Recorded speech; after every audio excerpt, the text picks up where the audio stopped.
Pantat Inul adalah wajah kita semua. Di wilayah kerajaan dangdut, Inul adalah warganya, sang raja dangdut, atau mungkin lebih intim kalau kita sebut anaknya Rhoma Irama. Ia berada dalam asuhan, ayoman, dan perlindungan bapaknya. Kalau si anak benar, bapak mensupportnya. Kalau anak salah, bapak mengingatkannya. Kalau anak jaya, bapak bergembira. Kalau anak terpuruk, bapak menolongnya. Apalagi ternyata anak-anak lain sebenarnya juga melakukan hal yang sama dengan Inul. Penyanyi-penyanyi dangdut yang lain, baik yang tampil di televisi dan apalagi yang di luar itu, sejak Inul terkenal, setengah mati mencari pola-pola joget yang diperkirakan bisa bersaing melawan Inul, yang produknya sama sekali tidak kalah sensual dibanding Inul. Kosmos dangdut berguncang oleh kehadiran Inul. Konstelasi pentas dangdut berubah total oleh adanya Inul. Inul menjadi bintang gemintang dan yang lainnya menjadi figuran. Keindahan musikalitas dangdut menjadi sekunder karena yang primer adalah fenomena budaya ngebor yang dilansir oleh Inul. Ngebor menantang lahirnya ngecor, ngejor, ngelor, ngedor, atau apapun. Ngebor adalah avant-garde budaya dangdut. Sesungguhnya apa yang dilakukan Inul adalah angka 9 dari 1, 2, 3, 6, 7, 8 yang sebelumnya secara bertahap dicapai oleh dinamika musik dan budaya dangdut. Joget ngebor Inul adalah garda depan dari perkembangan panjang budaya joget dangdut. Ia bukan anak jadah, ia anak yang normal, relevan, dan bahkan setia serta kreatif terhadap aspirasi budaya joget dangdut. Kalau Anda perhatikan atmosfer pentas dangdut, orang yang cerdas bahkan berani memastikan bahwa yang semacam Inul itu akan pasti lahir lambat atau cepat. Tidak ada yang aneh dengan Inul karena budaya joget yang berkembang dalam kultur dangdut memang sangat akomodatif terhadap jenis kultur semacam ini. Dan mohon maaf, Pak Haji sejak awal kebangkitan dangdut memang tidak antisipatif terhadap fenomena ini. Pak Haji secara tidak sengaja ikut memupuknya sehingga mengherankan kalau seakan-akan sesudah hadirnya Inul, beliau baru tahu tentang budaya goyang aurat dalam pentas dangdut. Sudah lama Pak Haji terlibat dalam atmosfer goyang semacam itu dan tidak tampak merasa risih olehnya. Awal tahun 1980-an saya pernah menulis tentang pentas dangdut yang diawali dengan tuturan ayat Al-Quran atau hadis Nabi, kemudian musik berbunyi dan penyanyi menggoyang aurat, depan maupun belakang. Inul bahkan hanya mengolah aurat belakang, tidak terlalu membuat kaum lelaki pingsan sebagaimana kalau yang digoyang adalah bagian depan, yang biasanya dikomposisikan dengan mikrofon yang disodorkan tepat di depan kemaluan si penyanyi. Sejak puluhan tahun lalu, masyarakat terheran-heran oleh paradoks antara syair dakwah dangdut dengan praktik budaya joget dangdut. Pak Haji seakan-akan baru hari ini menjumpai fenomena itu, dan para pejoget dangdut yang lain seakan-akan suci dari tradisi budaya joget Inul. Rekapitulasi nilai budaya dangdut. Maka, yang saya bayangkan adalah sang raja atau si bapak dangdut memanggil anak garda depan itu. Ia panggil juga semua anaknya yang lain. Mungkin dinasihatinya, atau diajak berdiskusi, berunding, bersama-sama memproses dialog, menuju keputusan bersama yang mewakili citra seluruh keluarga.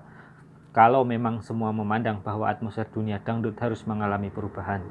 Katakanlah mereka berpendapat bahwa perlu ada semacam rekapitulasi nilai budaya dangdut. Kalau ternyata si anak bersikap egois, tidak bisa melakukan moderasi atau persuasi sama sekali, maka bapak dan seluruh keluarga tidak punya kemungkinan lain kecuali bersikap memisahkan diri dari si anak. Saya tidak berada di Indonesia ketika kasus Inul Rhoma ini meledak. Juga tatkala saya menulis ini, dengan demikian saya tidak tahu persis bagaimana kronologinya. Tidak tahu apakah sudah terlebih dulu ada proses dialog masyarakat dangdut dengan Inul, ataukah tiba-tiba saja masyarakat mendengar sikap Pak Haji Rhoma dan masyarakat dangdut terhadap Inul. Tiba-tiba saja Rhoma dan masyarakat dangdut adalah sebuah pihak dan Inul adalah pihak yang lain.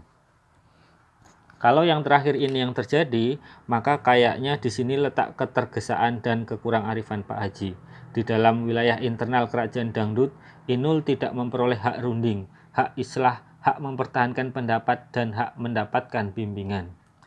Fokus gugatan bukan Inul. Kekurang arifan yang lain adalah bahwa Inul dijadikan fokus jihadnya Pak Haji. Sesungguhnya aku menciptakan manusia dengan kecenderungan untuk tergesa-gesa. Allah berfirman, dan Pak Haji sungguh tergesa-gesa. Kalau ada makanan beracun, Pak Haji jangan melotot hanya pada makanan itu. Kita perhatikan juga warungnya, siapa yang bikin dan kirim makanan beracun itu, dengan segala interrelasi pihak-pihak di sekitarnya. Bahkan kita perhatikan apa isi pikiran si empunya warung, apa ideologi pembikin makanan. Mereka punya apa saja dan tak punya apa saja, entah modal, alat-alat produksi, skala pasar, otoritas politik, dan apa saja yang nanti akan bergoyang kalau kita banting-banting itu makanan beracun. Bahkan, Pak Haji, kalau ada sepiring nasi beracun, apakah nasi itu harus kita buang beserta piringnya sekalian? Ataukah kita cari cara untuk membersihkan piring dan nasi dari racun sehingga yang kita musuhi dan buang hanyalah racunnya? Maka sekali lagi, kalau ada makanan beracun, jangan sampai konsentrasi terhadap racun kalah besar dibandingkan perhatian terhadap makanannya. Yang harus didiskusikan oleh raja dan masyarakat dangdut bukan Inul, melainkan fenomena jogetnya. Bukan figurnya, melainkan keseniannya. Bukan orangnya, melainkan kriteria nilainya. Sejak umur 10 tahun Inul bergoyang. Sejak umur 10 tahun, di sekitar pertengahan tahun 1980-an, dari daerah Japanan, Jawa Timur, Inul sudah mulai show dan sudah dikenal banyak orang keistimewaannya dalam menggoyang badan dengan fokus pantatnya. Kalangan-kalangan masyarakat kelas bawah di berbagai wilayah di Jawa Timur sudah tidak pangling dengan goyang Inul. Dan semua aktivitasnya itu relatif tidak mendapat halangan apa-apa, karena latar belakang budaya dan infrastruktur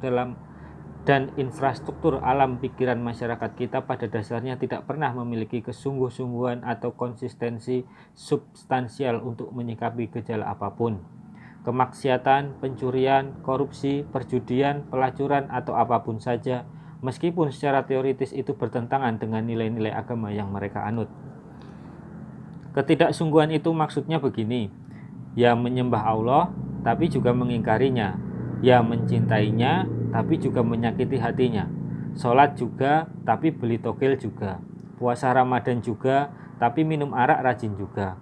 Naik haji juga, tapi puncak ibadah di Mekah itu tidak dijamin pasti menghalanginya melakukan pencurian, kecurangan, menyakiti orang lain, berselingkuh, merendahkan orang kecil, mengkoordinir pencurian kayu hutan, menyantet kompetitornya dalam memperebutkan jabatan, melakukan penindasan dan kezaliman, dan berbagai macam perilaku yang membuat Allah sakit hati.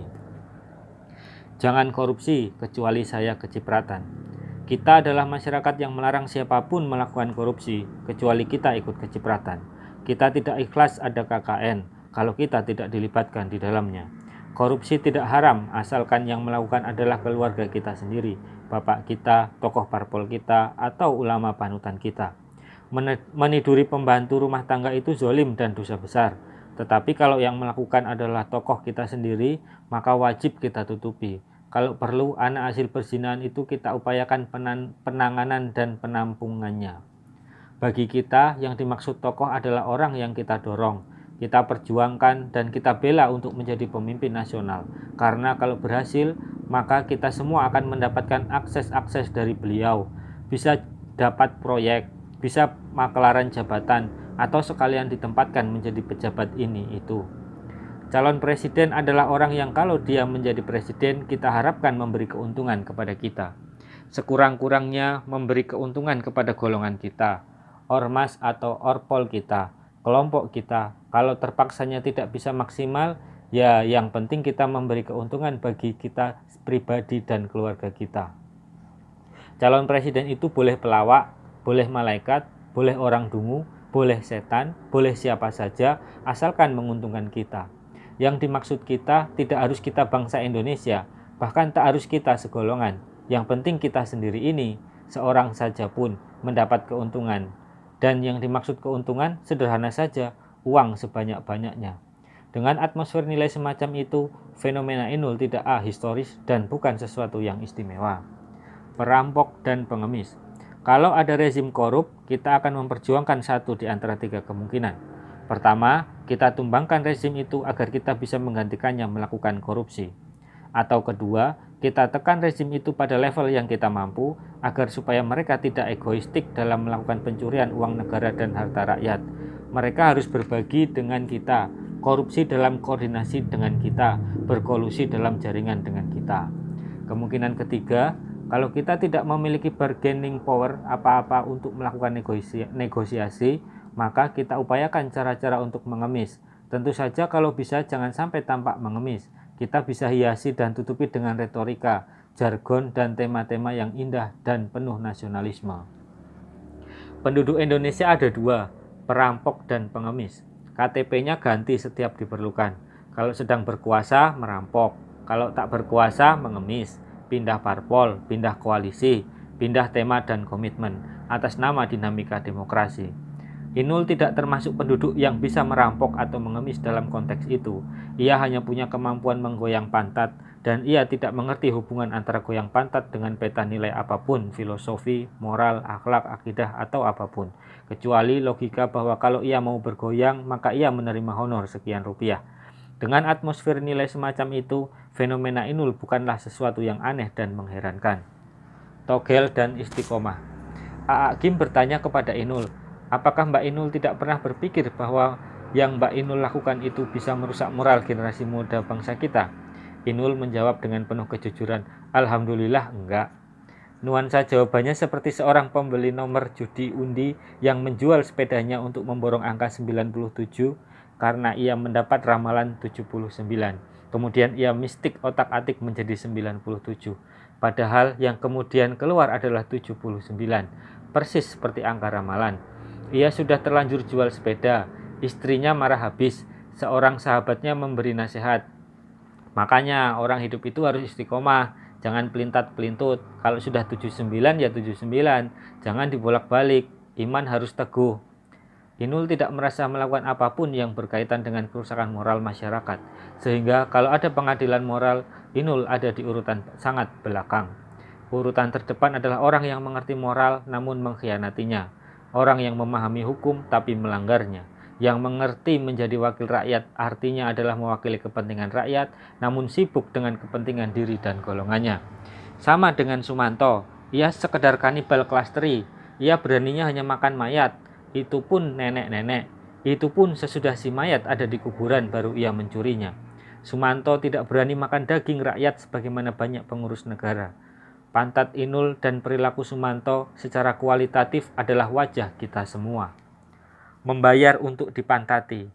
Mohon maaf, harus saya kemukakan bahwa Pak Haji Roma perlu memastikan di dalam kesadarannya bahwa beliau hidup di negara yang politiknya sekuler dan perekonomiannya industri. Dan kebudayaan berada di bawah otoritas dua kekuasaan itu. Siapapun yang tidak setuju atas kenyataan itu bisa memilih satu di antara tiga kemungkinan.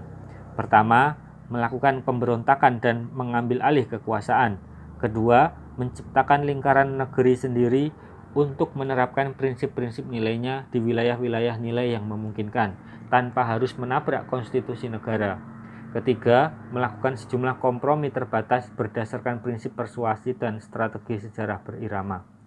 Sebagai orang yang hidup dengan pandangan agama, Pak Haji bisa mengambil wacana sujud sholat untuk menilai Inul. Tuhan menyuruh muslim bersujud.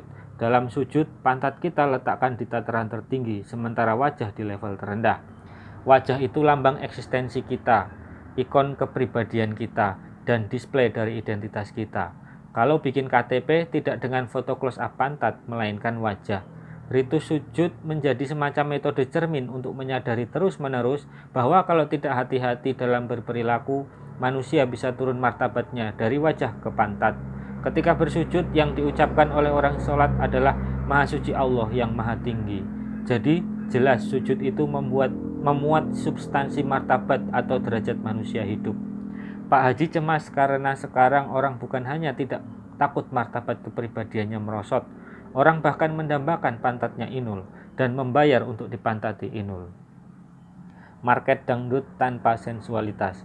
Tetapi itu wacana agama, itu urusan orang beragama. Sekularisme dan industrialisme tidak relevan terhadap martabat, derajat, akhlak, dan akidah. Tidak ada agenda di dalam sekularisme dan industrialisme yang menyangkut itu semua. Ini negara sekuler, Pak Haji. Jangankan joget Inul, berzina pun tak apa-apa. Boleh dan tidak menjadi kafir, tak ada undang-undangnya. Bersikap munafik juga boleh-boleh saja. Negara ini tidak keberatan kalau kita mengkhianati Tuhan. Tuhan bukan subjek utama. Tak ada Tuhan pun negara ini tak berkeberatan. Dan Pak Haji tak usah menangis, tinggal mengambil satu di antara 3 kemungkinan sikap yang tertuang di atas. Industri tidak berpikir baik atau buruk, akhlakul karimah atau sayyi'ah. Industri tidak ada kaitannya dengan Tuhan, surga dan neraka. Industrialisme bekerja keras dalam skema laku atau tak laku, marketable atau tidak marketable, rating tinggi atau rendah. Bad news is good news. Kalau yang laku ingus, jual ingus. Kalau yang ramai di pasar adalah inul, jual inul. Dan Pak Haji adalah figur yang juga sangat marketable, industrial selama ini. Sekarang Pak Haji harus membuktikan kesaktian bahwa musik Pak Haji akan tetap marketable meskipun minus joget dan sensualitas. Pak Haji, ada saat-saat di mana ternyata yang enak adalah orang yang tidak laku seperti saya. Ya Allah, reformasi masih gagal, petani masih sengsara, buruh menderita, krisis nasional tak kunjung berakhir, pemilu demi pemilu tidak menambah keselamatan bangsa, berbagai problem besar belum mampu kami atasi. Dan hari ini aku harus menulis tentang pantat. Ya Allah.